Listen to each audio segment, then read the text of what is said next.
আসসালামু আলাইকুম বন্ধুরা। আজকের রেসিপি মুরগির চামড়া, ঠ্যাং, মাথা এবং অল্প মাংস দিয়ে আলু দিয়ে। আপনার দাদা সে কালকে গোটা মুরগি নিয়ে এসেছিলো বাজার থেকে, তা থেকে এটা রেখে দিয়েছিলাম। আলুটা ভেজে নেবো, তেল দিয়ে দিচ্ছি কড়াই। আলুগুলো ভেজে নেবো নুন হলুদ দিয়ে।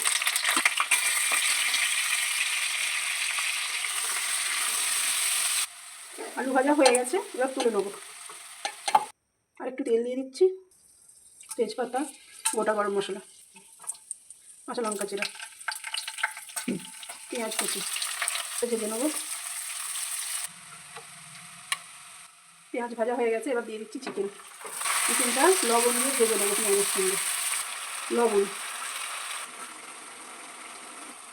1.5 চামচ আদা রসুন বাটা। আদা রসুন ভাজা হয়ে গেছে, দিয়ে দিচ্ছি হলুদ, লঙ্কা গুঁড়ো, জিরের গুঁড়ো, ধনের গুঁড়ো, সব ছোটো চামচের 1 চামচ করে নিয়েছি। এবার কষিয়ে নেবো। মশলাগুলো দেওয়া হয়ে গেছে, তেল বেরিয়েছে দেখুন। এবার দিয়ে দেবো অল্প পানি। চিকেন মশলা,